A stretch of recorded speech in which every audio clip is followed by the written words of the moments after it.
Natural resources, దానికి మన జిల్లానే మీరందరే సాక్షిభూతం. సిల్కా శాండ్ ఏ విధంగా దోపిడీ జరిగిందో మీకు తెలుసు. క్వార్జ్ మైన్లన్నీ ఏ విధంగా దోపిడీకి గురయ్యేది, అలాగే ఎర్రమట్టిని ఏ విధంగా దోపిడీ చేసుకున్నారో తెలుసు. అలాగే ఇసుక ఏ విధంగా దారి మళ్ళిందో తెలుసు. అందుకని మా ప్రభుత్వం మా ఎన్నికల ప్రణాళికలోనే చెప్పాం, అధికారంలోకి వస్తే లబ్ధిదారులకి ఉచిత ఇసుక విధానం ప్రవేశపెడతాము.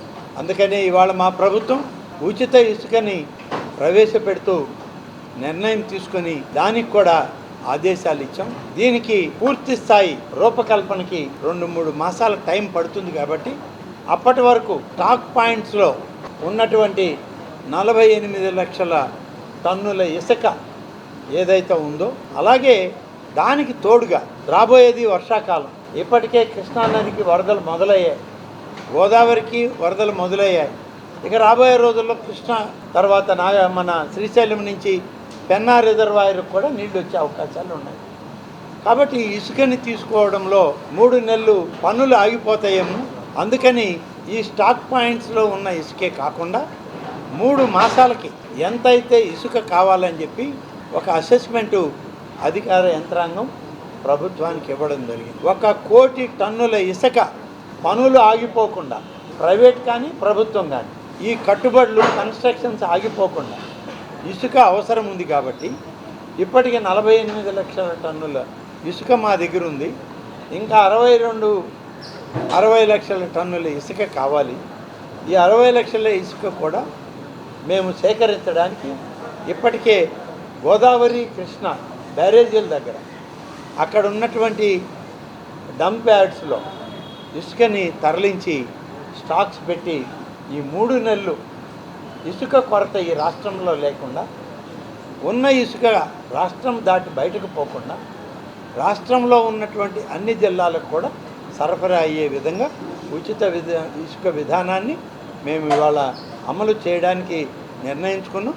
మరొక 2-3 మాసాల్లో మళ్ళీ ఉచిత ఇసుక విధానాన్ని కొత్త గైడ్లైన్స్తో కొత్తగా రూపకల్పన చేసి పటిష్టమైన విధానంతో ఇంకా మెరుగైనటువంటి ఉచిత ఇసుక విధానాన్ని అమలు చేయడానికి ఈ ప్రభుత్వం కట్టుబడింది.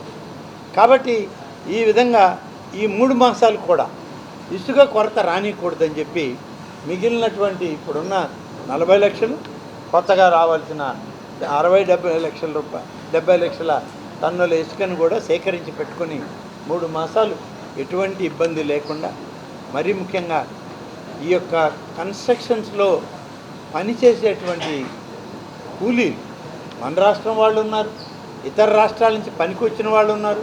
ఇసుక లేకపోతే వాళ్ళకి పని లేదు, వాళ్ళకి పని లేక ఇబ్బందులు పడే పరిస్థితి ఉంది. దినదినగండంగా తయారైపోయింది.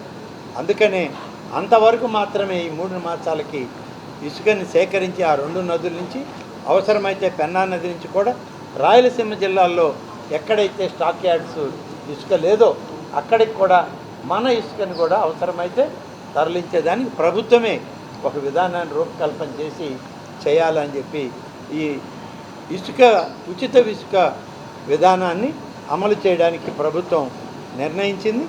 కొత్త విధానం తయారు చేసేటప్పటికి ఈ యొక్క అక్రమ తవ్వకాలు, అక్రమ రవాణా, పర్యావరణ హితం అన్నీ కోరుతూ గతంలో పర్యావరణ శాఖ ఇచ్చిన అనుమతులు కానీ, సుప్రీంకోర్టు ఇచ్చిన గైడ్లైన్స్ కానీ, హరిత ట్రిబ్యునల్ ఎన్జిటి ఇచ్చినటువంటి గైడ్లైన్స్, హైకోర్టు ఇచ్చిన గైడ్లైన్స్ అన్నీ కూడా బేరీజ్ వేస్తూ నూతన ఉచిత ఇసుక విధానాన్ని మేము మళ్ళీ కూడా పటిష్టంగా ప్రవేశపెట్టడానికి, దాన్ని ప్రజలకి ఉచిత ఇసుక విధానాన్ని అమలు చేయడానికి నిర్ణయం చేయడం జరిగింది.